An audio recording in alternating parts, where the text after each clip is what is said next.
My BIL tried to be the man of the house while my husband was deployed. I made sure he learned his place. Ryan left for his third deployment 6 months ago, 12-month tour. Before he left, his mother, Helen, called.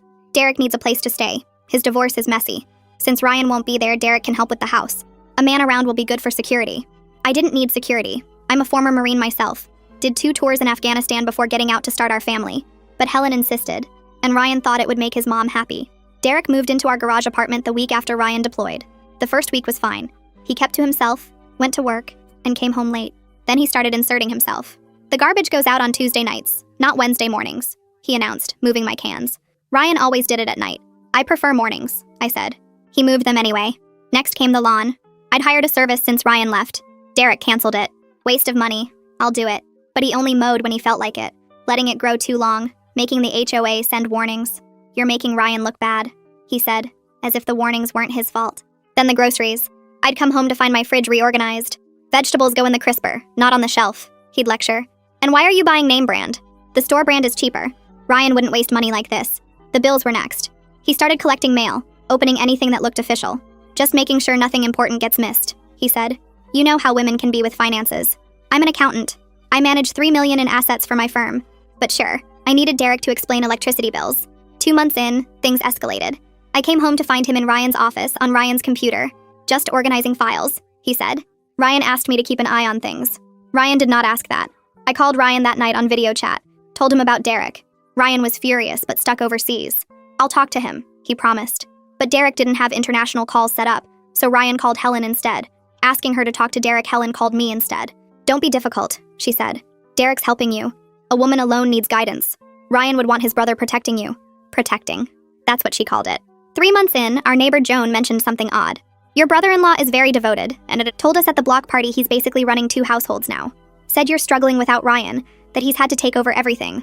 I hadn't been invited to the block party. Derek went alone, apparently as the man of the house. 4 months in, I discovered Derek had been telling people more than that. My friend Riza worked at the same construction company as Derek. Girl, you need to know what he's saying, she told me over coffee. He's telling everyone you're falling apart, that you cry yourself to sleep. He has to manage your money because you're too emotional to handle it. He actually said you're lucky he moved in or you'd have lost the house by now. But the worst part? He's also hinting that you're getting too attached to him, that he has to be careful not to lead you on because you're vulnerable and confused without Ryan. I wanted to destroy him then, but I waited. Patience is everything. Month 5, Derek crossed the final line. I came home to find him with a locksmith, changing the locks on the main house. Not the garage apartment, the main house. My house. What are you doing? I demanded. Upgrading security, he said. As the man in charge while Ryan's gone, I need access to everything. Don't worry, I'll give you a key. Give me a key. To my own house.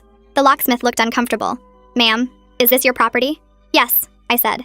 And this man is a tenant in the garage. He has no authority here. Derek laughed. I'm not a tenant. I'm family. I'm the acting head of household. That's when I smiled.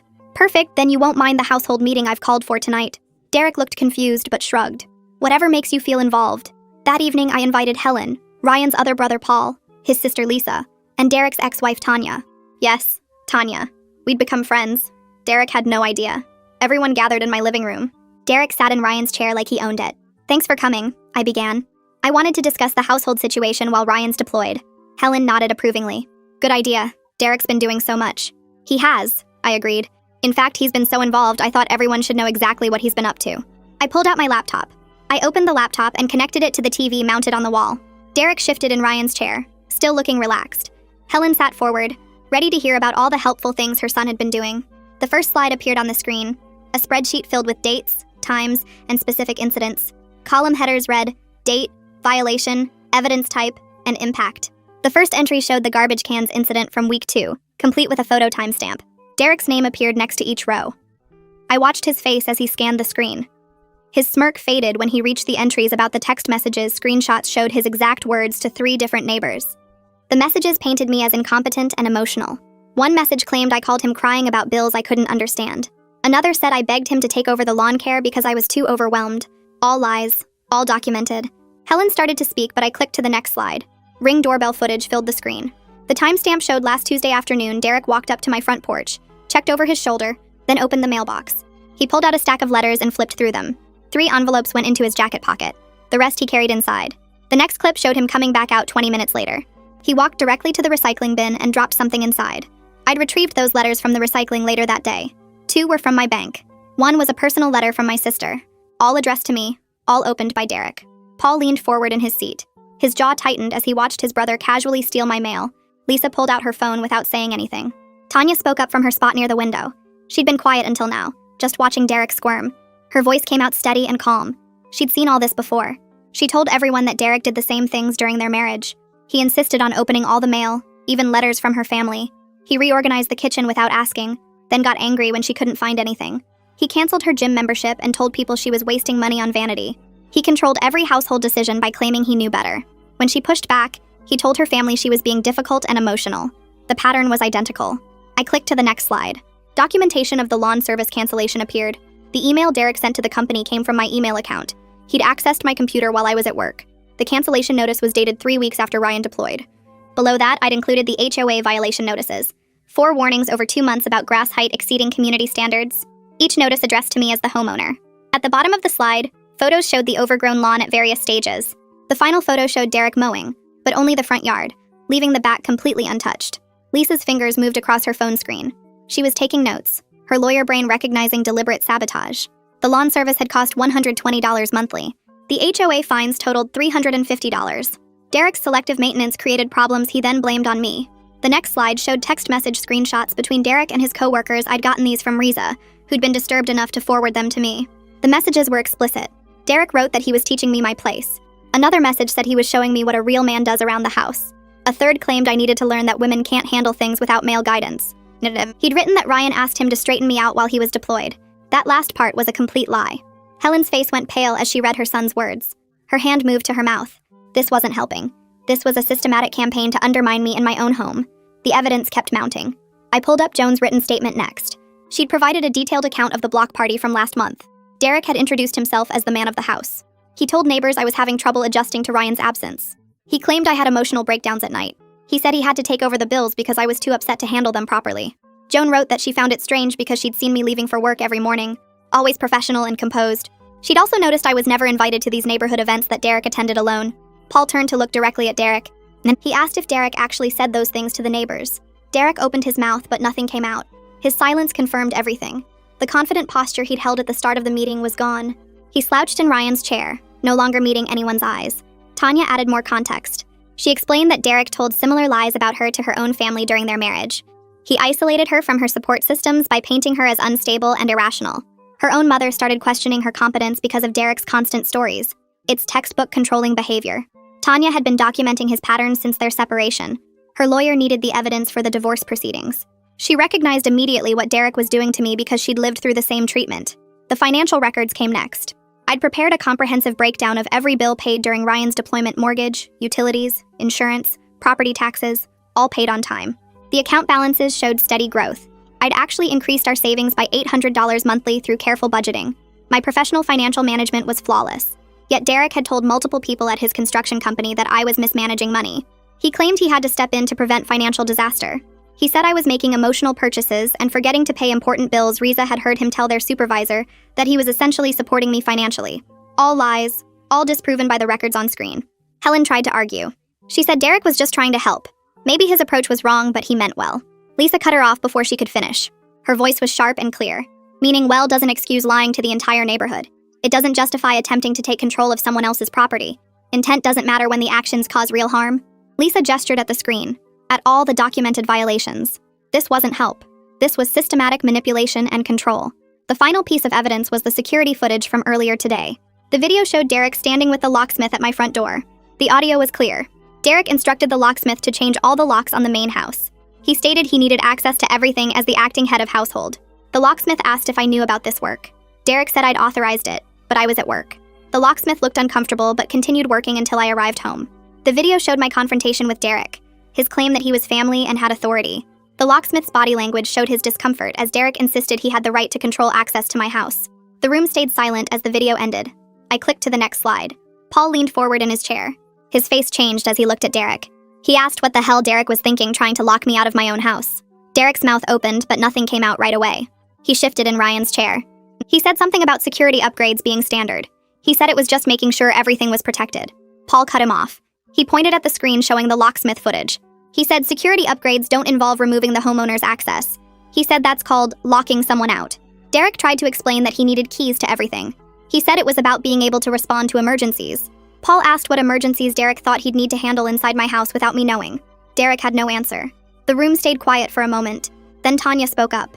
Her voice was steady and calm. She said Derek tried the exact same thing during their divorce. She said he attempted to change the locks on their shared home to force her out. She had to get a restraining order. That's part of why their divorce is so messy. That's why Derek actually needed a place to stay. He couldn't stay in their old house because of the court order. Helen's face went pale. She looked at Tanya and then at Derek. She asked if that was true. Derek said Tanya was twisting things. He said their situation was different. Tanya shook her head. She said it was exactly the same pattern. She said Derek always needs to control the space around him. When he feels like he's losing control, he tries to take over physically. Changing locks, moving belongings, making decisions without permission. Helen tried to defend Derek again. She said he was just trying to help both times. She said maybe his approach was wrong, but his heart was in the right place. Lisa interrupted before Helen could finish. Her voice was sharp. She said meaning well, doesn't excuse lying to the entire neighborhood. It doesn't justify trying to take control of someone else's property. She said intent doesn't matter when the actions cause real harm. She gestured at the laptop screen. She said this wasn't help. This was systematic manipulation and control. Helen looked down at her hands. Her defense of Derek sounded weaker now. She was processing that her son had a documented pattern of this behavior across multiple relationships. I moved to the next slide. This one showed a compilation of statements Derek made to different people. The first was from his co-worker at the construction site. Derek told him I was getting attached, that I was confused and vulnerable without Ryan, that Derek had to be careful not to lead me on. The second statement was from a neighbor 3 doors down. Derek told her the same thing, that I was starting to depend on him too much emotionally. The third was from someone at the gym Derek went to. He said I was making things awkward by being too grateful for his help. The audacity of it landed in the room like a physical thing. Derek suggested I would be interested in him while my husband was deployed serving our country. Paul actually laughed. The sound was harsh and disbelieving. He looked at Derek and then at me. He said, "Let me get this straight." He said I'm a former Marine who clearly has my life together. He said Derek is a divorced guy living in someone's garage. He asked how Derek thought anyone would believe I was the one making advances. The absurdity of Derek positioning himself as the one fending off advances became crystal clear. Lisa was shaking her head. Helen looked sick. Tanya nodded slowly like she'd been waiting for this. She said Derek made similar claims during their marriage. He would suggest other women were interested in him. He'd hint that co-workers or neighbors found him attractive. It made Tanya feel insecure. It made her feel like she should be grateful Derek stayed with her. She said it's a manipulation tactic. It's designed to make the woman feel off balance. It elevates Derek's importance and keeps women questioning themselves. I clicked to the final piece of evidence. This was an audio recording from this afternoon I'd set my phone to record before I left for work. The locksmith's voice came through clearly. He asked Derek if the homeowner knew about this work. Derek's response was recorded perfectly. He said Ryan left him in charge. He said I was having trouble accepting male authority. He said that's why he needed his own keys to everything. The locksmith sounded uncomfortable. He asked again if I'd authorized the lock changes. Derek said yes, but I was at work. The locksmith said he usually liked to confirm directly with the property owner. Derek got irritated. He said he was family, and that should be enough. The recording ended. Helen made a sound like she'd been hit. She wasn't defending Derek anymore. Her face showed genuine distress. She was seeing the extent of his manipulation documented so thoroughly. She said she knew Derek could be controlling sometimes. She said she didn't realize how calculated it all was. She said she didn't understand it was this systematic. Lisa spoke up. Her lawyer voice was clear and firm. She said what Derek did constitutes harassment. She said it's trespassing on authority he doesn't have. She said it's possibly illegal interference with my property rights. She said she's concerned about the legal implications. She's also concerned about the family dynamics that enabled this situation. She looked at Helen when she said that last part. Paul turned to face Derek directly. He said Derek lied to their mother to gain access to my home. He said Derek then systematically tried to take control while Ryan was deployed and couldn't defend his wife or property. Derek tried to justify his actions. He said he was just being a good brother. He said he was doing what Ryan would have wanted. Paul dismantled each excuse. He said Ryan wanted his wife's home respected. He said Ryan wanted his family to support me, not undermine me. He said Derek used Ryan's absence to play out some fantasy of being in charge. Derek's attempts to explain sounded increasingly pathetic. Each word made him look smaller. I turned my attention to Helen. She needed to understand this wasn't just about Derek's behavior. Her pressure put me in this position from the start. Ryan trusted his family to respect me and our home. That trust got broken within weeks of his deployment. Helen looked uncomfortable as I spoke. She shifted in her seat. Her hands twisted together in her lap. I kept my voice steady and calm. I explained how her insistence on Derek staying made Ryan feel obligated. He wanted to make his mother happy. He believed family would support me properly. Instead, Derek used that access to systematically undermine me. Helen's face showed she was starting to understand. The weight of her role in this situation settled on her shoulders. Tanya leaned forward. She looked directly at Helen. Her voice was firm, but not angry. She told Helen she tried to warn the family about Derek's controlling patterns during the divorce. Helen had dismissed those concerns completely. She called Tanya a bitter ex-wife just trying to cause problems. Tanya said maybe now Helen would believe these patterns were real and damaging. Helen's eyes filled with tears. She nodded slowly. The evidence was too clear to deny anymore. Helen turned to face me fully. Her apology came with genuine remorse in her voice. She admitted she prioritized Derek's needs over respecting my household and my ability to manage things. She said she made assumptions based on old ideas about gender roles. She thought Derek should naturally take charge with Ryan gone. She said a man should be in control. She realized now how wrong that thinking was. I managed fine before Derek arrived. I would have managed fine without his interference. Her assumptions caused real harm. Lisa spoke up next. Her lawyer voice cut through the emotional moment. She asked Derek what he expected to accomplish by systematically undermining me and spreading lies about my ability to handle things. Derek's response came slowly. His voice was quieter now. He talked about his divorce and how it made him feel like a failure.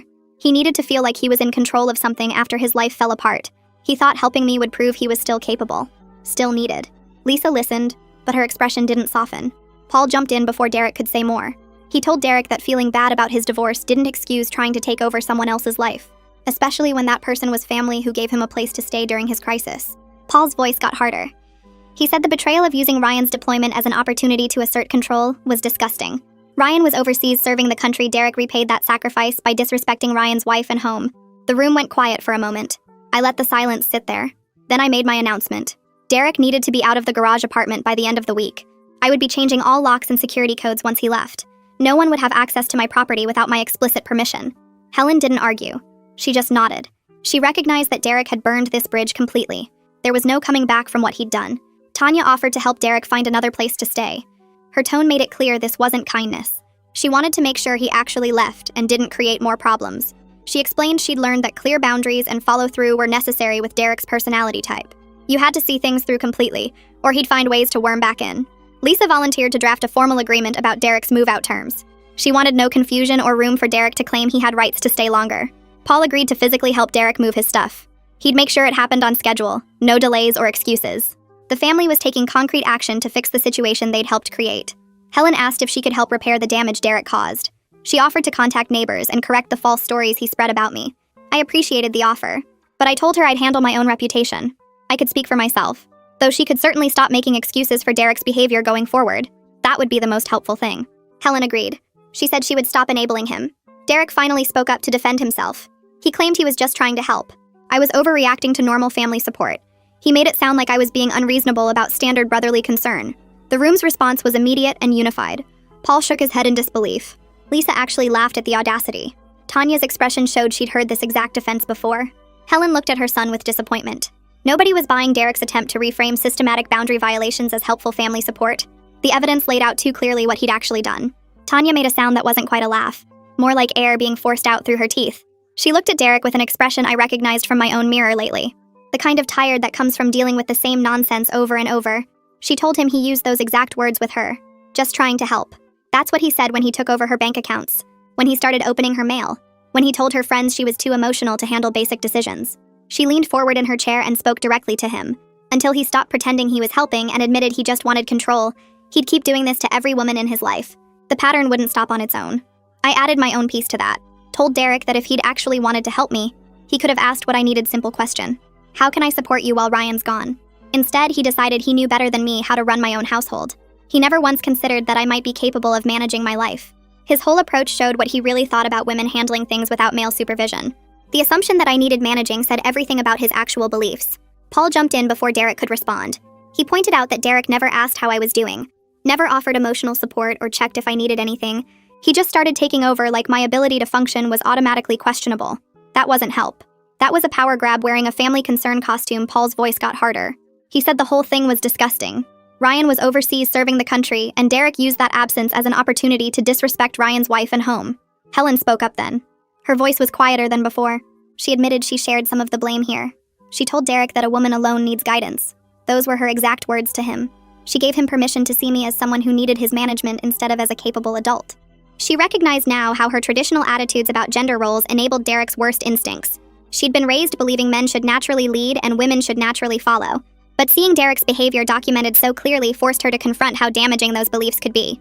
Lisa looked at her mother with her lawyer face on, the one that asked uncomfortable questions in depositions. She suggested that Helen might benefit from thinking about why she was more comfortable with her sons asserting control than with acknowledging her daughter-in-law's capability. Why did male authority feel more natural to her than female competence? Helen shifted in her seat. Her face showed discomfort, but she didn't argue back. She seemed to actually be considering what Lisa said instead of defending herself. The meeting started winding down after that. The energy in the room had shifted from confrontation to resolution. I laid out the terms clearly. Derek would be out of the garage apartment by the end of the week. I'd be changing all locks and security codes once he left. No one would have access to my property without my explicit permission going forward. Helen nodded her agreement. She committed to respecting my household autonomy and not pressuring Ryan or me about family living arrangements. Tanya pulled out her phone and we exchanged numbers. She suggested we stay in touch since we'd both dealt with Derek's patterns. Her tone made it clear this was about mutual support and making sure Derek actually followed through with leaving. People started gathering their things. Paul and Lisa both hugged me before heading out. Every room, every item. I'd document the condition of everything with photos and written records. Any damage or missing items would be documented and billed directly to him. I wanted no confusion about the state of things when he moved out. Derek tried one more approach. He brought up family loyalty, said that telling Ryan about all this would just stress him out during deployment. Ryan had enough to worry about overseas without family drama. Maybe we could just handle this quietly and move forward. I looked at him for a long moment. Then I told him Ryan deserved to know the truth about what happened in his home while he was serving. I wouldn't lie to my husband or hide information to protect Derek's reputation. Ryan and I didn't keep secrets from each other. Especially not secrets about someone systematically trying to take control of our household. Derek finally left. I watched through the window as he walked back to the garage apartment. Then I locked the door behind him. The next morning, I started making phone calls. Joan was first on my list. I explained that Derek had been a temporary tenant in the garage apartment, not a family member helping run the household. I corrected the record about his claims that I was struggling or falling apart. Joan apologized immediately. She said she'd thought Derek's stories seemed off given how together I obviously was. She'd seen me handling everything just fine. She promised to spread the correct information through the neighborhood. I called 3 more neighbors after that. Each conversation followed a similar pattern. They'd believed Derek's version because he seemed so confident and concerned. But hearing my side made them realize they should have questioned his narrative. Most of them admitted they'd never actually seen me struggling with anything. They'd just taken Derek's word for it. Valeria showed up around 10 with her toolbox and a bag from the hardware store. She'd picked up new locks for the garage apartment and additional security cameras. We started with the garage apartment locks. Didn't matter that Derek had until the end of the week to move out. I wanted that space secured immediately. Valeria worked on the door locks while I set up the new cameras. We installed them to cover all entry points to both the main house and the garage apartment, every door, every window on the ground floor, the driveway and backyard. I wanted complete coverage of my property. No blind spots where Derek could try something without being recorded. Valeria tested each camera to make sure the feeds were coming through clearly on my phone. We labeled them by location so I'd know exactly which camera was showing what area. The whole security upgrade took about 3 hours. By the time we finished, I had complete visual coverage of my property and new locks that only I had keys for. Derek's ability to access anything without my knowledge was gone. I watched from the front window as Derek loaded boxes into his truck the next morning. He made 3 trips between the garage apartment and his vehicle, carrying clothes and personal items without looking toward the main house. Paul showed up around noon to help with the furniture. They worked together to move Derek's bed frame and desk into Paul's pickup. The whole process took maybe 4 hours. By late afternoon, Derek's truck pulled out of the driveway. For the last time, Paul stopped by the main house afterward to let me know Derek was settled at his place temporarily. He said Derek spent most of the drive complaining about how unfair the whole situation was. According to Paul, Derek kept insisting he was just trying to help, and I overreacted to normal family support. Paul shut that down immediately. He told Derek the evidence spoke for itself, and the family wasn't going to enable his behavior anymore. Derek apparently sulked the rest of the drive in silence. Paul said Derek would be looking for his own apartment but needed a few weeks to save up for deposits. I thanked Paul for helping facilitate the move and for not buying into Derek's victim narrative. The next day, I went through official channels to request a video call with Ryan. The process took about a week to arrange since deployment communications have strict protocols. When the call finally connected, I saw Ryan's face on my laptop screen looking tired but alert. We had 30 minutes scheduled. I spent the first 5 walking him through the timeline of Derek's behavior, starting with the garbage cans and ending with the locksmith incident. Ryan's jaw tightened as I described each escalation. Then I shared my screen to show him the documentation I'd compiled. He watched the ring footage of Derek going through our mail. He read the screenshots of messages where Derek told coworkers he was teaching me my place. He saw the neighbor statements about Derek claiming I was falling apart. When I showed him the security footage from the locksmith incident, Ryan actually stood up from his chair. His face went red and he started pacing in the small space visible on camera. He apologized immediately for not pushing back harder against his mother's pressure to let Derek stay. He said he knew I could handle everything, but didn't realize his family would actively undermine me. I could see genuine anger mixed with guilt in his expression. I told Ryan the situation was handled, and Derek was gone. But we needed to talk about boundaries with his family going forward. Ryan agreed without hesitation. He said he was done letting his mother's traditional attitudes override our household decisions. We were equal partners in this marriage, and his family needed to respect that, or they wouldn't be welcome in our lives. The conviction in his voice made it clear this wasn't just deployment talk. He meant it. We spent the remaining call time discussing how we'd handle family dynamics when he got home. Ryan wanted to address things with his mother directly before his return, so the air would be clear I supported that approach. The call ended with both of us feeling more connected despite the distance and the crisis that had just passed. Ryan contacted Helen within a few days of our call. I wasn't on that conversation, but Helen called me afterward to let me know they'd spoken. Her voice sounded smaller than usual, less certain. She said Ryan made his position very clear about respecting me as an equal partner in their marriage. She admitted she took his anger seriously because Ryan rarely got that direct with her. Helen seemed genuinely affected by the conversation, rather than just going through the motions. She told me she needed to think about some things regarding her attitudes about marriage and gender roles. I appreciated that she didn't make excuses or try to minimize what happened. Over the next few weeks, I focused on reclaiming my space and routine. The house felt different without Derek's constant presence and interference. I could put groceries away however I wanted, without finding them reorganized later. I could take the garbage out Wednesday mornings without someone moving the cans Tuesday night. The lawn service I rehired did their job on schedule without anyone canceling behind my back. Small things that shouldn't have mattered became noticeable in their absence. I realized how much mental energy I'd been spending on managing Derek's boundary violations, even before I knew about the lies he was spreading. The stress I'd been carrying lifted gradually as weeks passed without his interference. My sleep improved. My focus at work sharpened. The house felt like mine again instead of a space I had to defend. Joan called one afternoon to ask if I'd come to a neighborhood coffee she was organizing. She said several neighbors wanted a chance to hear my side of things in a casual setting. I agreed and showed up Saturday morning to find about 8 neighbors gathered in Joan's living room. The atmosphere was a bit awkward at first. Then Joan opened by acknowledging that several people had believed Derek's stories without questioning why I wasn't present at neighborhood events. That broke the ice. One by one, neighbors apologized for taking Derek's word without verification.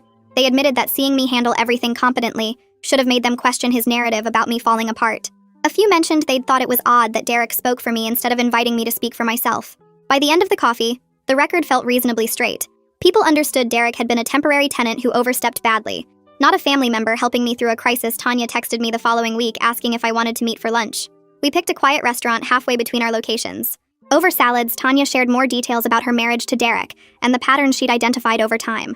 She said Derek's controlling behavior always escalated when he felt powerless in other areas of his life. During their marriage, he'd lost a job and immediately started micromanaging her daily routine. When his father got sick, Derek began making unilateral decisions about their finances without consulting her. The divorce itself triggered the worst period, where Derek tried to control everything from her social media to her family relationships. Tanya explained that understanding these patterns helped her stop taking his behavior personally.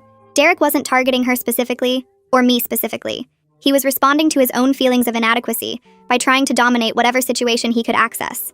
That insight helped me process the whole experience differently. It wasn't about me being a woman alone or not capable enough. It was about Derek needing to feel in control when his life was chaotic. Lisa called a few days later to check that Derek had completed his move without leaving any loose ends. I confirmed everything was settled and thanked her for her help during the family meeting. Lisa said she was impressed with how thoroughly I'd documented everything. She mentioned that in her law practice, she wished more clients would gather evidence as systematically as I had. Most people wait until they're in crisis mode to start documenting, which makes building a case much harder. Having months of records with dates, photos, and third-party statements made the situation irrefutable. Lisa also said the family meeting approach was smart because it prevented Derek from controlling the narrative to different family members separately.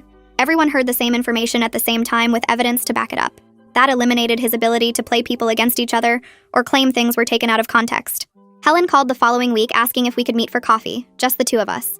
I felt cautious about the invitation, but agreed to meet at a cafe near my work. Helen arrived early and had already ordered when I got there. She looked nervous, fidgeting with her coffee cup. After some initial small talk, Helen launched into what felt like a prepared speech. She apologized for her role in creating the situation with Derek. She admitted she'd pressured Ryan to let Derek stay, because she assumed I'd need male guidance and protection with Ryan deployed. Helen said she never questioned those assumptions because that's how her own mother raised her. Women needed men to handle certain things. Men naturally took charge of households. These beliefs felt like facts rather than opinions. Seeing Derek's behavior documented so clearly forced her to confront how damaging those attitudes could be. She recognized now that her traditional views about gender roles had enabled Derek's worst instincts and put me in an impossible position. I set my coffee cup down and looked at Helen directly. She needed to hear this clearly. Moving forward, our relationship could work if she respected that Ryan and I made decisions together as equal partners. No more assumptions about what a woman needed or what a man should handle. Helen nodded quickly, her eyes still watery from her earlier confession. She promised she understood now and would change how she approached things with us. I believed her because she looked genuinely shaken by seeing what her beliefs had enabled. We finished our coffee with lighter conversation about work and Ryan's upcoming return. When we left, Helen hugged me at the parking lot, holding on a bit longer than usual. The next afternoon, Paul showed up at my door carrying a cardboard box. He set it on my porch and apologized before I could even invite him inside. The box held random items Derek had left behind in the garage apartment: a phone charger, some old magazines, a coffee mug with his construction company logo. Paul said he wanted to make sure Derek didn't have any excuse to come back and claim he needed to retrieve things. Then Paul apologized for his brother's behavior and for the family enabling Derek's worst tendencies for years. He admitted they'd made excuses for Derek since he was young, always explaining away his controlling nature as just being protective or traditional. Paul said he was done with that pattern and wouldn't defend Derek's behavior anymore. I thanked him for being honest and for helping make sure Derek actually moved out on schedule. Paul mentioned Derek was staying with him temporarily, but already complaining about having rules and boundaries in Paul's house. I almost laughed at that. Derek couldn't even handle basic respect for someone else's space when he was the guest.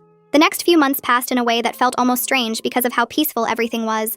I settled back into my routine without Derek's constant interference. Work projects moved forward smoothly without coming home to reorganized groceries or opened mail. The lawn service I rehired kept everything maintained exactly on schedule. No more HOA warnings. The house stayed organized how I wanted it. I could leave vegetables on the shelf instead of the crisper without someone lecturing me about proper food storage. My stress levels dropped so much that I noticed I was sleeping better and had more energy for everything. Ryan and I kept up our regular video calls, usually twice a week depending on his schedule and time zone differences. We talked about daily life, work situations, plans for when he returned. The conversations felt different now, stronger somehow. We were being completely honest about the Derek situation and what it showed us about family dynamics. Ryan admitted he'd always known his mom had old-fashioned views, but hadn't realized how much those attitudes could damage relationships. He promised that when he came home, we'd set clear boundaries with his family about respecting our household decisions. I told him about Helen's apology and how she seemed genuinely committed to changing. Ryan was glad to hear it, but said we'd still need to maintain boundaries and not just assume everything was fixed. Smart man. About 6 weeks after Derek moved out, Tanya texted me during my lunch break at work. She'd heard through mutual connections that Derek was dating someone new already. The woman worked at a restaurant near his construction sites. According to what Tanya heard, Derek was already showing controlling behaviors with her, telling her when to text him, questioning who she talked to at work, offering to help manage her schedule. Tanya said she was debating whether to reach out and warn the woman. She knew from experience that warnings about Derek usually weren't believed until someone lived through his patterns themselves. People thought you were just a bitter ex or jealous or overreacting. But Tanya felt guilty knowing another woman was walking into the same situation she'd escaped. I texted back suggesting Tanya focus on her own healing rather than trying to save Derek's new girlfriend. People generally had to learn these lessons themselves, as unfair as that seemed. Reaching out might backfire and make Tanya look like the problem instead of Derek. Tanya agreed after thinking about it. She said she'd be available if the woman eventually reached out for support, but she wouldn't force the issue. Sometimes the best thing you could do was step back and let people figure things out, even when you knew they were heading toward pain. 3 months after the confrontation at my house, Helen called to invite me to a family dinner. Just her, Paul, Lisa, and me. Ryan couldn't attend obviously since he was still deployed, but Helen wanted to get together anyway. I agreed cautiously, not sure what to expect. The dinner was at Helen's house on a Saturday evening. When I arrived, the dynamic felt noticeably different from past family gatherings. Helen asked about my work and actually listened to my answers instead of making assumptions about what I needed help with. She wanted to know about the accounts I managed and the projects I was handling. Paul talked about his job and asked my opinion on some financial decisions he was considering. Lisa shared updates about cases at her law firm. The conversation felt balanced, like everyone's input mattered equally. During dessert, Lisa brought up something interesting. She said she'd been using my documentation methods as an example in her practice when advising clients dealing with harassment or boundary violations. The systematic approach I took to gathering evidence, with dates and photos and third-party statements, made the confrontation with Derek impossible to argue against. Lisa said most people waited until they were in crisis mode to start documenting, which made building a case much harder. Having months of organized records gave me credibility and prevented Derek from twisting the narrative. She'd recommended several clients follow similar patterns when dealing with difficult situations. I felt oddly proud hearing that something good came out of the whole mess with Derek. Helen mentioned she'd been doing some reading about traditional gender roles and how they affected family dynamics. She seemed genuinely interested in understanding where her beliefs came from and how to move past them. The dinner ended with hugs all around and plans to get together again before Ryan returned. Ryan's deployment entered its final month in early November. We started planning for his return in December, talking through logistics and expectations. I was honest with him during one video call that the Derek situation had changed some things. We'd need to have serious conversations about family boundaries when he got home. Not just about Derek specifically, but about how we handled family pressure and expectations going forward. Ryan agreed completely. He said his time deployed gave him perspective on what mattered most. Being away from home made him realize that our household decisions needed to be ours alone. Without family interference or assumptions about who should handle what. He promised we'd sit down together when he returned and establish clear boundaries that we'd both enforce with his family. I believed him because I could see in his face during our video calls that he meant it. The deployment had been hard on both of us, but maybe some good would come from it too. Better communication, stronger boundaries, a clearer understanding of what we needed from each other and from family. December couldn't come fast enough, but I was using this final month to prepare. The house was ready, our finances were solid, and I had a clear picture of what needed to happen next. I understand. I need to write beats 61 to 64 as a seamless continuation from I had a clear picture of what needed to happen next, as a single continuous paragraph with short sentences, 25 to 30 words max, using only simple 6th grade vocabulary, maintaining 97% action focus with maximum 5% dialogue, and covering the 4 specified beats about Ryan's perspective on deployment, Derek's apology request through Paul, Ryan's homecoming, and Helen's welcome dinner acknowledgement. I'll keep it between 480 to 640 words with no line breaks, no thinking blocks in the output, and no EM dashes. December arrived with snow covering the front yard, and Christmas decorations going up around the neighborhood. Ryan's plane landed at the military base on a cold Thursday morning. I drove there alone, wearing his favorite sweater and jeans. The waiting area filled with other families holding signs and flowers. When he walked through those doors in his uniform, my heart jumped. We hugged for a long time without saying much. He smelled like airports and coffee. The drive home felt surreal after months of video calls and texts. Ryan kept looking at the house as we pulled into the driveway. Everything was exactly how he left it. The lawn was trimmed. The shutters were painted. The garage apartment stood empty with new locks installed. Inside, he walked through each room slowly. His office was organized. The kitchen was clean. Our bedroom looked the same. He turned to me with wet eyes and pulled me close again. We spent that first day just being together, talking about everything that happened. I showed him all the documentation I kept. He read through Derek's messages and the neighbor statements. His jaw got tight when he saw the locksmith footage. That night in bed, he promised things would be different. His family wouldn't pressure us anymore. Our decisions would be ours alone. No more letting his mom dictate what happened in our house. I believed him because I could see he meant it. The deployment changed something in him, made him realize what actually mattered. The next week, Paul called my cell while I was making dinner. He sounded uncomfortable. Derek wanted to apologize in person before the holidays, wanted to clear the air, make things right. I stirred the pasta and told Paul no. Derek could work on his problems with a therapist. I didn't need his apology. Didn't want him in my space. Paul understood. Said he'd tell Derek to give it time. Maybe never. Helen called Ryan the following day. She wanted to host a welcome home dinner. Have the whole family over. Ryan looked at me before answering. I nodded.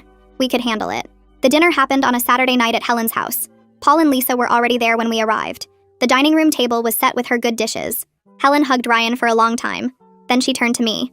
She said she wanted everyone to hear something. She looked right at me and said I managed everything beautifully during the deployment. That she was wrong to doubt what I could handle. Wrong to think I needed Derek's help. Wrong to push those old ideas about men and women and who should be in charge. The room went quiet. Ryan reached over and took my hand. Squeezed it tight. Helen kept going.